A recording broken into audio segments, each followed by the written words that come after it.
Welcome to SMSF Mate, our general advice warning. We are required to warn you that any advice has been prepared without taking into account your objectives, financial situations or needs. And because of that, you should, before acting on any advice, consider the appropriateness of the advice, having regard to your own objectives, financial services and needs. Where the advice relates to the acquisition or possible acquisition of a particular financial product, you should obtain a product disclosure statement relating to that product and consider the PDS before making any decision about whether to acquire the product. Welcome back to SMSF Mate's podcast. I believe this is episode 4. I could be wrong, but we'll go with 4. Let's run with 4. Today we are talking about SMSF's the minimum balances required to start one viably, the fees and everything related. So we've got a caller today. Dave's called in. Dave's got an SMSF. So I've pretty much just ignored my super for most of my life, like probably 20 years. And then when the market crash happened back in March 2020, I kind of felt like I needed to start paying more attention to it. Yep. So I looked at the super fund, and one of the reasons I've ignored it is because I had no control. I felt like I had no control over where it was being invested, and so I had kind of ethical concerns around that, and so just preferred to pretend that it didn't exist. So I had ideas of what I wanted to invest in. I looked at my current superannuation setups where I had like multiple super accounts with like various bits and pieces from various jobs. None of them I could really control more than like, you know, the level of risk that I wanted to have in the portfolio. And so I wanted to be able to try and diversify the assets a bit more across things like precious metals and have more control over what I invested in and where I invested the money. And so I looked around, and there's quite a lot of articles and guidance online around how much you should have as a minimum amount before you set up a self-managed super fund. And I actually had quite a bit less than that minimum recommended amount. But looking around, I was able to find an online provider who had reasonably affordable fees compared to setting up through some of the other accountants and SMSF providers that I found, and gave me a lot more flexibility over the investments that I was making in the SMSF. And because of that, even though I didn't have a huge amount of super to start with, I've been able to see some reasonably good gains so far just by having a bit more control over the investments I've made and the level of risk. So I guess it'd be good to know what you guys think about using an accountant versus using an online provider, and like how much you really should have as a minimum, or how much you can get away with starting off. I think you sound like quite an astute individual. I think you should be in here. Ashwin? Yeah, look, there's quite a bit to take from Dave's experience, I suppose. I would probably start with that first point you sort of said about the minimum balance within the fund. Like that's generally guided by the principle of the fees needed to run a super fund, a self-managed fund, versus the alternatives that are out there, whether it's an industry or a managed super provider. And that's ultimately what the guidance is. Now, the self-managed, you could reduce fees by you managing it yourself on the investment side, but you've got all the compliance costs in there. So it sounds like, you know, the online provider, you probably got a lot lower costs versus, you know, someone that sees an accountant or a financial advisor to prepare their accounts for them or set it up. It costs about $1,000 a year with the provider that I'm using. Yeah, so that's significantly cheaper than most funds, and you know, I think Money Smart has a rough idea of what the pricing of a self-managed super fund running costs are.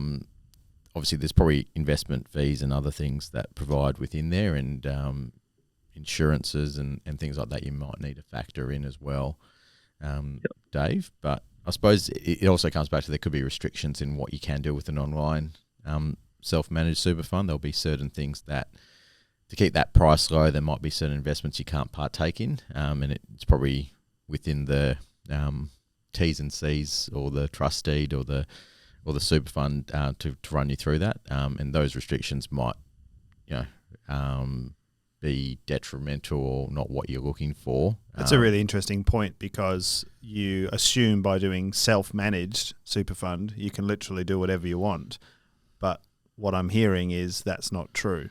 Yeah, look, there's probably a vast majority of people that the self-managed online provider could be more than suitable for. But there might be some things in there that you can't partake in. So there might be a restriction potentially on unlisted businesses that you might want to have a silent share in or a investment in, and you can't do that within their fund, because to keep that price low, they might not be able to do those things. But again, you'd have to read through the PDS and obviously that provider and run through those questions with them. But for the vast majority of people, those might be things you're not interested in, and you might, like you said you can invest in precious metals and the shares you want to invest in. If it meets the criteria that you're looking for, well, that's self-managed for you, and that's fine. That's going to suit your needs, but it might not suit everyone. I think in my experience with when I was looking for a accountant and auditor years ago, some providers, exactly what you said, Ashwin, won't allow you to invest in certain things. You're also restricted on the trading platforms that you can use. And my experience was kind of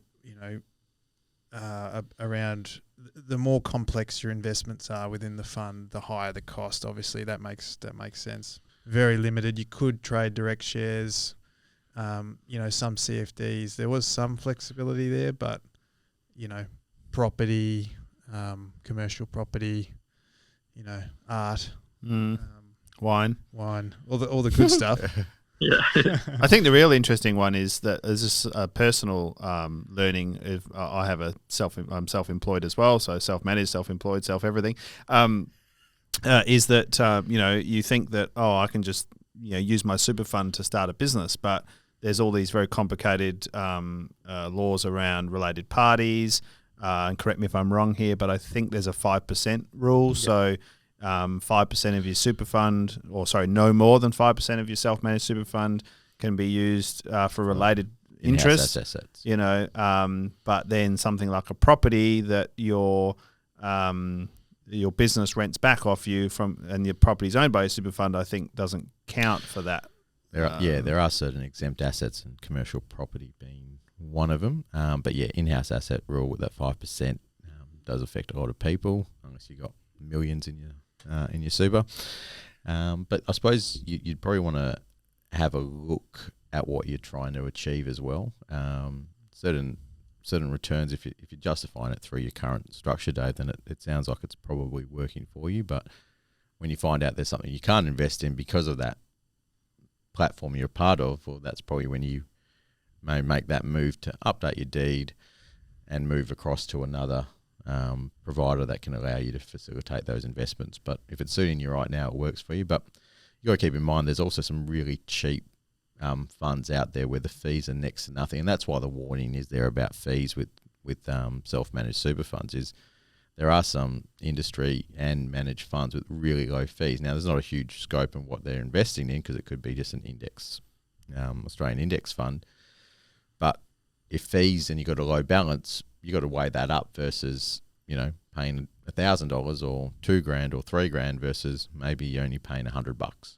And that's all the stuff you probably need to do a little bit of fact finding before you go down the self-managed pathway, because we've had clients potentially set up a self-managed super fund, realise it's wrong for them, and then close it down within a year, and all the costs didn't make any sense to do that. But they should have spent more time researching or spending time going through it, because they thought they were going to buy a property, and then they decided to get out of that, and all of a sudden the self-managed super fund doesn't serve that purpose anymore. I think another thing as well that's a bit of a misunderstanding, and this is again a personal learning example, is you can still maintain your existing fund and have a self-managed super fund, and you could put a minimal amount of balance in your existing fund, and you could get your life insurance policy through that fund. The other thing I find quite interesting is a lot of funds and investment products have minimum balances. So, for example, if you want to invest in a particular fund, it might be in a $50,000 parcel or a $70,000 parcel, and then so when you get your super paid through the year from your employer, it doesn't come in nice big 50 grand chunks. It comes in little bits and pieces here and there. And so if you had a default allocation to a industry fund that you get an immediate unit price, you're in the market, let that build up, and then when it hits a nice round number, you can then withdraw from that fund, move it to your self-managed super fund, and then invest in that product. Yeah. So I think a lot of people seem to misunderstand the idea that you can have one, or you have to have one or the other, but you can definitely have multiple. It's and so having sort of a generic, and keep a minimal balance in there, but use that as a a way to be in the market while you almost kind of save up to move it to your primary self-managed super fund. I think that was an interesting that's learning. That's a good point there, Gareth. I suppose the other thing is obviously the insurance side of things, right? So if you've got a better insurance policy within your fund before you rolled it over, it might be beneficial to keep that policy going, and that's what Gareth's alluding to with keeping that minimum balance in there to keep paying for that insurance policy, and then at least you've got the coverage. So that's one of the things you'd go see a financial planner about before you go ahead and set up a self-managed super fund. And I'm not sure if that online provider will do that for you, whether they'll do a statement of advice to let you know the pros and cons of what you're moving through with, and it's about making the informed decision. So if you've made that mindset there, did they do that for you, Dave? No, I don't think they do anything like that. So it's all very automated. Even, for instance, like at the end of the financial year, so that the accounts can all be audited, you have to upload statements of holdings and everything like that, and then you have to manually reconcile everything into their system in terms of like money going into exchange accounts and things like that, and then any profits made and things going back into your bank account and that sort of stuff. So it's all, it's quite basic, and that's an interesting point in terms of like starting here, and then when you outgrow it, considering moving onto like a different, more, I guess, advanced fund or offering that has more options. I hadn't really thought of that, but I feel like because was coming into this without really having a lot of financial background, I think the simplicity of this has actually been good for me because it stopped me from getting overwhelmed and not doing anything because of that.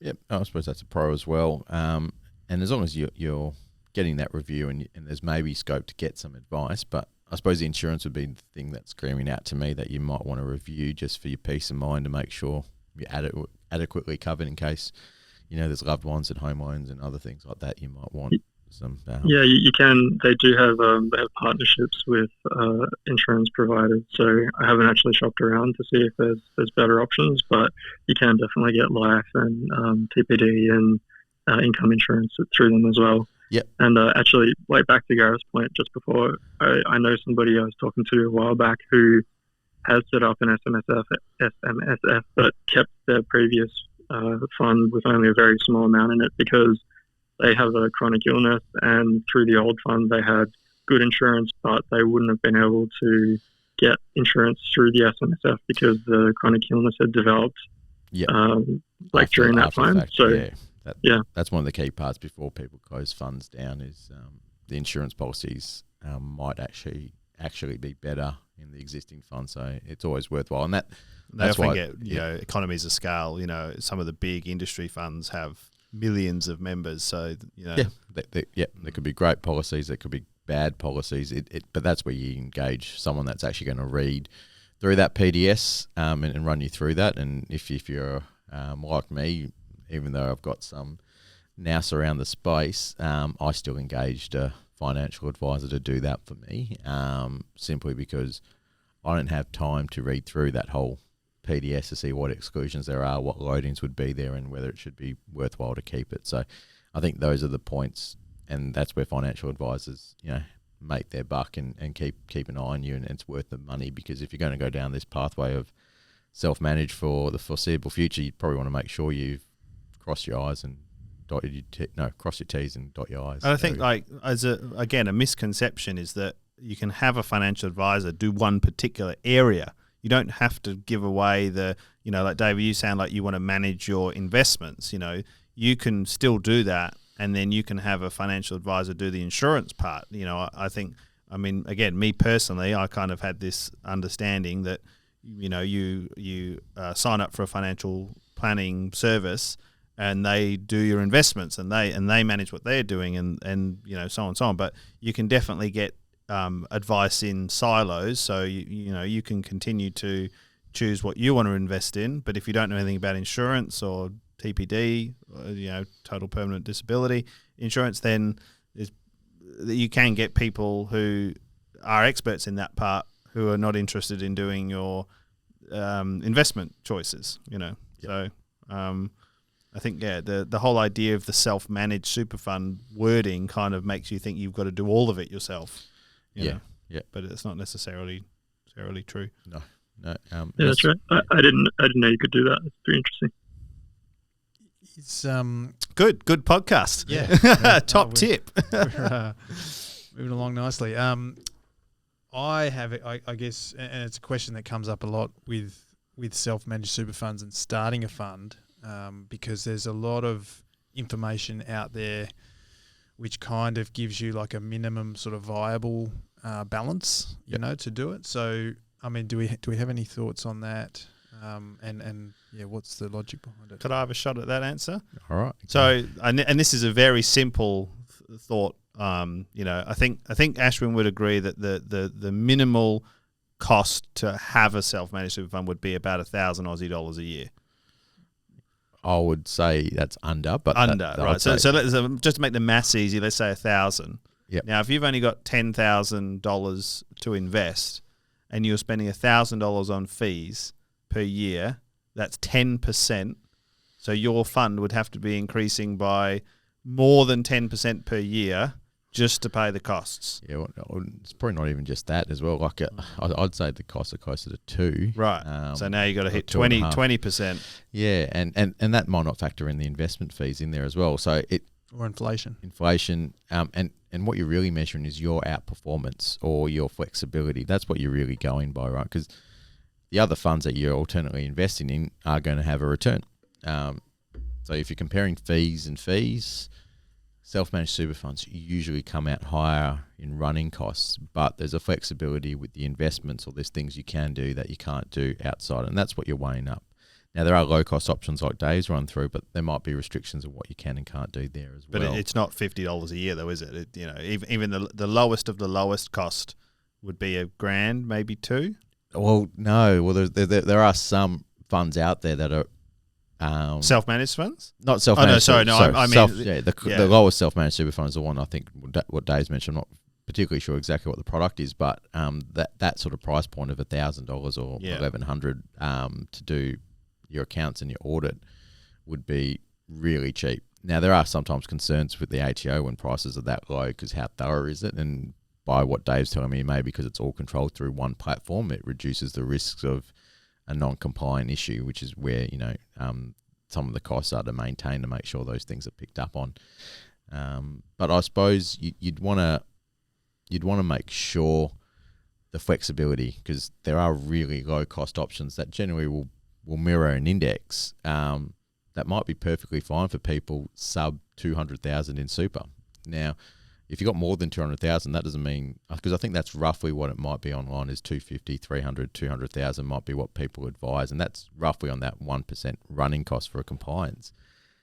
But there are funds out there that are way below 1%. You're talking less than 0.1%. You mean non-self-managed funds? Yeah. And so typical super fund. Yeah, and so there are funds that will mirror an investment portfolio. There's one that might just be index, where it's really low cost.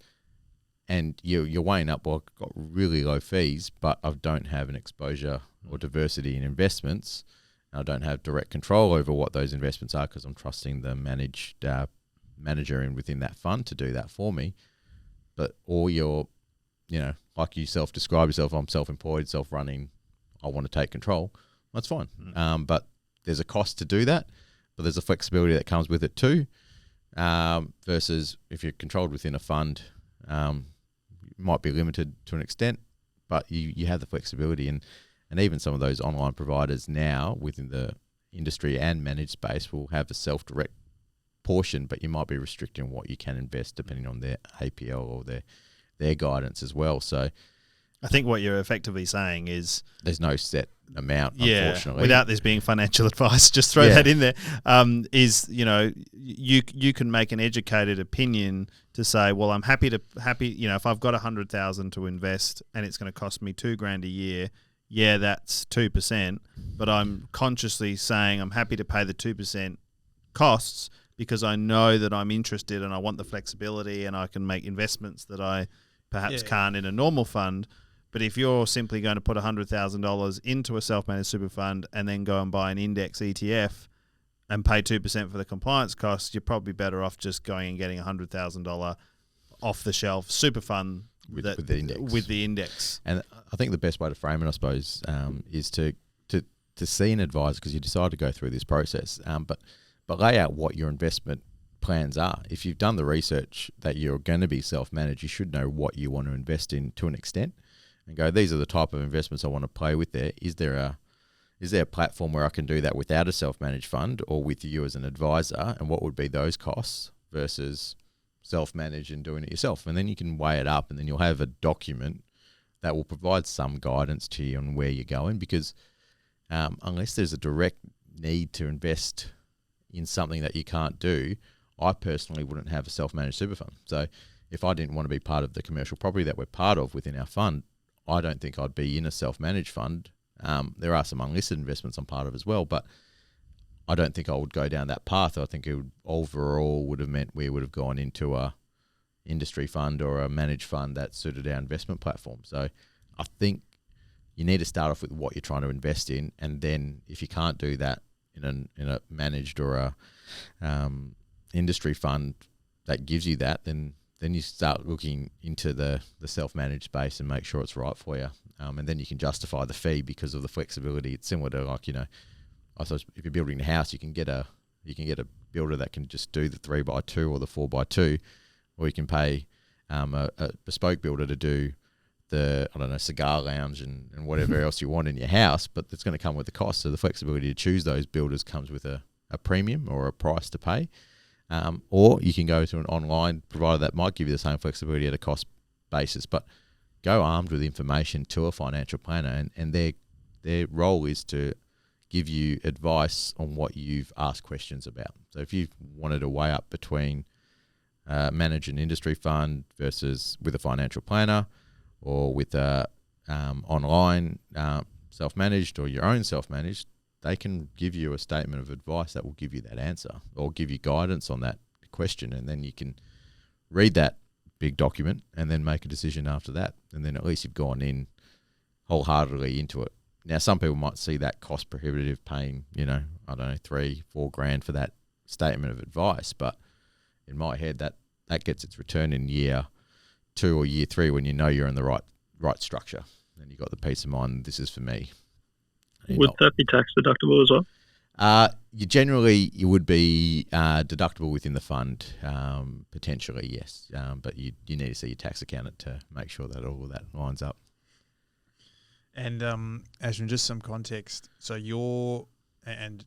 high level, your SMSF, you've got some commercial property in there. Can you just give insight to that? Yeah, it's a commercial property that we're part of, and we pay rent to at commercial terms, and that's one of those exclusions from in-house asset test. And we like the peace of mind that we are owners in our building and paying rent to ourselves. So there's multiple tenants within the office.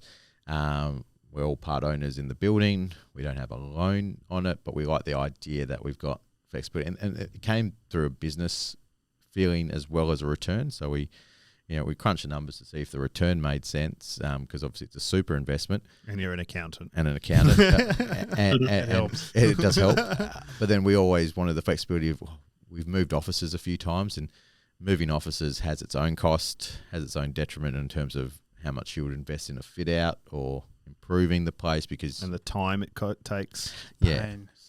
So we found a place we think is our next 10 years at least. Your dream office. Dream office to an extent.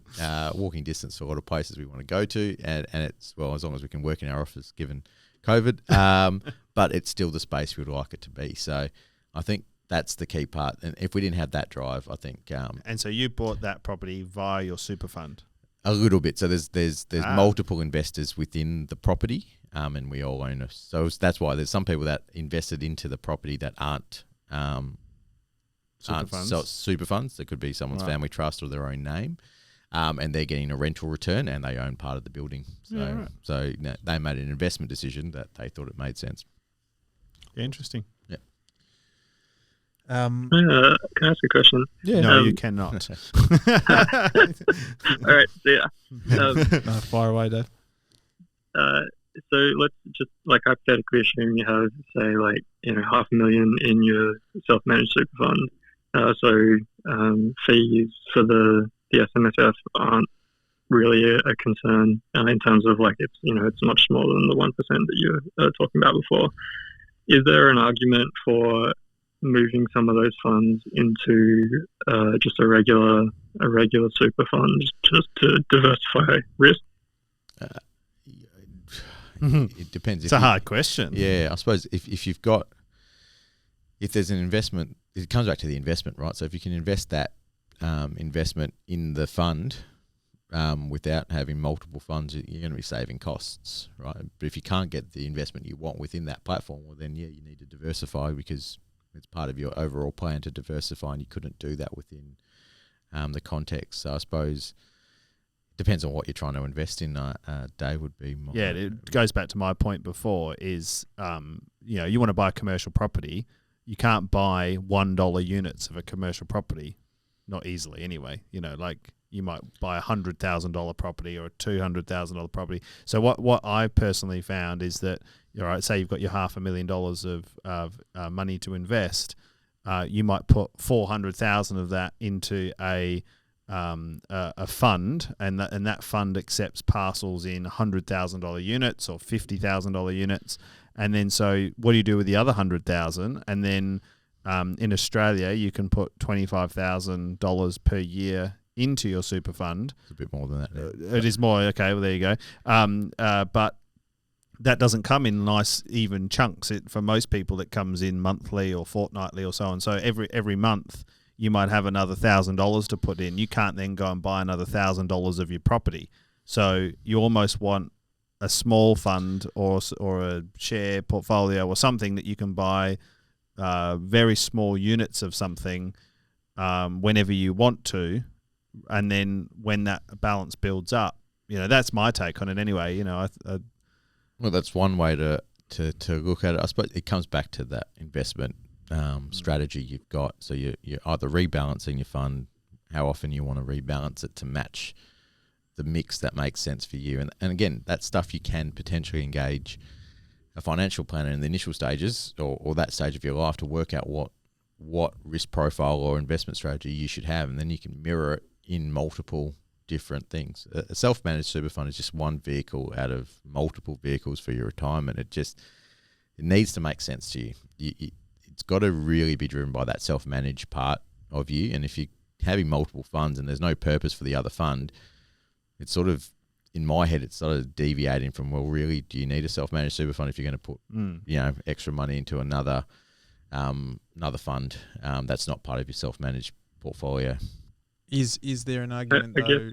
Sorry. Sorry, Dave. Yeah. What about insurances? Is that to have insurances in the industry fund versus having it in the SMSF? Is there any benefit there? We'll come back to a few points. I think that's come up so far. It depends on your medical history, what your current policy is, and what's available out there, and that's what cost, and that's what a financial planner will. That's what financial planner did for myself, is do that comparison to go, okay, this is what's existing. This is what you can apply for now. These are the loadings because you put on some weight ash. This is how much you could, but that's optional, right? And that policy made more sense to go through it. And my clarification was, if I lose the weight, does the loading go away? And they said, yes, you can be reassessed. You go through full medicals again, but they will reassess you and go, we can take off that loading.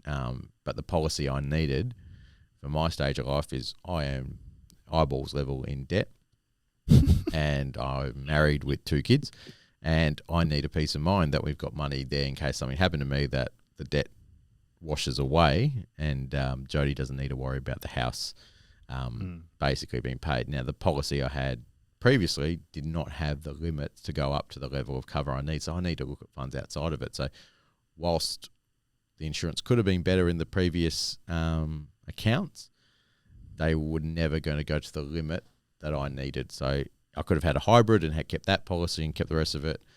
In my mind, so it's easy just having one policy for simplicity side of things. Someone's gone through the PDS, made sure the main things I want to be covered for are covered in there. And you've got peace of mind. Got peace of mind. You have exchanged money for peace of mind. Yes. And yeah, that's through an advisor. Now, I could have read through the insurance terms and try to get quotes and try to manage that myself, but as soon as I'm in that rabbit hole, for me, and I start feeling uncomfortable, I'm like, nah, this needs to be something else. It's sort of like when you try to be handy at home, or for me anyway, try to be handy at home, and you realise I'm 4 holes into trying to hang a picture frame here. I think it's a handyman's job. Oh dear. Yeah, right. So, next podcast we'll do it at your house. yeah. I'll bring my drill. So we just buy bigger picture frames and cover the holes. That's the solution, right? But that's what the guidance is. If you're going down the self-managed pathway, if you're feeling uncomfortable, there are professionals around to help you through that. And if there's a wonderful website as well called smsfmate.com. There's a website that can provide some general advice. Yeah, some general advice. Good disclaimer. Thank you. Yeah. But that's the key part, right? Just go in there wholehearted. And I'm all for people taking control, but as soon as there's a comfort level that doesn't make sense for you, there are advisors to step into those places for you. Yeah, I think on that insurance front, I think having an advisor, to me anyway, personally, that feels like value could be added. You know, I don't want to be reading through PDSs and But I think go back to what I said before. There's a common misunderstanding that you don't have to get your financial advisor to do all of it. That's right. You know, so Dave, you sound like me. You're interested in markets. You want to buy stocks in things. You want to buy precious metal. I'm interested in that part. I'm not a reader. I don't like reading 500-page documents. So, you could get someone who's an expert you engage them just to do that bit. Yep. You don't have to hand over the keys to your investment planning strategy, whatever the word is. Yeah. No. Totally agree. The insurance is a specific thing you'd want a financial advisor, in my opinion, to go through, simply because it's not just the cost of a policy, it's also they will know roughly the experience with claims. So you'd ask your financial advisor, have you had claims with that provider? How's that experience gone? Those are all the questions you'd ask your advisor in the statement of advice to come back to you. And then you've got a frame of mind, okay, this provider, provides claims most of the time, because ultimately the insurance is great if it's cheap, but if they've got a bad history of paying out, that's going to scare me off, because ultimately that's the peace of mind, is I want to know that I'm not here anymore. Jody's experience of doing the claim through the financial advisor, and that's where people sometimes get misconstrued. Like they go, oh, the financial planner's getting this commission on my insurance, but he's also there to handle the claim. Yeah. And you can imagine the feeling of dealing with a claim of someone who's just passed away with the partner, and then going, paperwork, I'm going to deal paperwork and talk to XYZ to make a claim. You're laying in your hospital bed, Yeah, that's probably the last thing you want to deal with. So I think they earn their money. Rightfully or wrongfully, people can make their decision. But in my mind, I know my wife, and I know that I know she would not want to be doing anything remotely in that space. And even me, like if something happened, it's not the last thing. We've got 2 kids. So I'm not going to sit there and try and fill out claims, call people up and try and follow that up. As much as I know I could probably manage it, it's not foremost on my mind to do that. Sorry, Dave, did you have a question before? Half an hour ago or so? I think I rudely interrupted you, Dave. No, this is all great. I guess one question that does come to mind is, like, based on all this, if somebody does, say someone in my position 2 years ago, starting to look at whether SMSF is a good option, and they do all the research and they decide, actually, no, it's not a good option. Like, how do you actually find a good regular super fund, because Can I answer the first bit of that really quickly? And this is Gareth, digital marketer, day job speak. First rule is don't believe everything you read on the internet. I think the internet and Google in particular becomes like, Dr. Google, and so people type into the search engine, do I need a super fund? Or do I need a self-managed super fund? And what a lot of people who are not in digital marketing wouldn't understand is most of the content that ranks on the first page is either paid advertorial or construed in such a way to be advertorial, so basically advertising, so that it paints a particular picture in the reader's mind to take them down a journey and a process and a pathway that ends in them parting with money to pay someone to do it. And that really was the whole premise of setting up this website called smsfmate.com.au, and the reason why we're volunteering to do this podcast today, because there is so much misconception and misconstrued information, particularly on the internet, that has been written a particular way for a particular reason that usually isn't perhaps the full truth or the all-encompassing information. So I think what I really wanted to sort of mention there is, don't blindly read this stuff on the internet. Source information from multiple people. Me personally, I went and met with 2 financial advisors. I spoke to my accountant.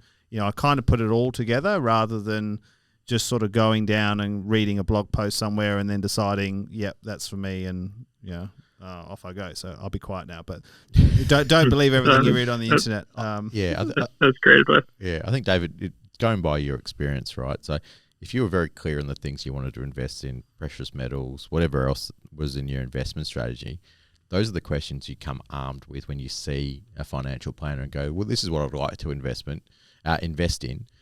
What platforms and what would be the costs and what are the pros and cons available to me? And from that document really will sum up what those pros and cons are, and you should be able to find an independent advisor that should be able to do that, and that's part of what you're probably looking for. So if you go in with a clear directive of what you're trying to achieve or what you're looking to do, it makes it a lot easier for a financial advisor to give you the advice document that actually spells it out for you and tells you these are the things to look for. And you would have been forewarned about the insurance side of things. You would have been forewarned about limitations in certain funds. And it's great to go in there with some research, because that makes the job of a financial advisor better in the sense they have context about what you're trying to achieve, instead of trying to ask you, your risk profile, work it backwards and trying to not guess, but work out what your goals are.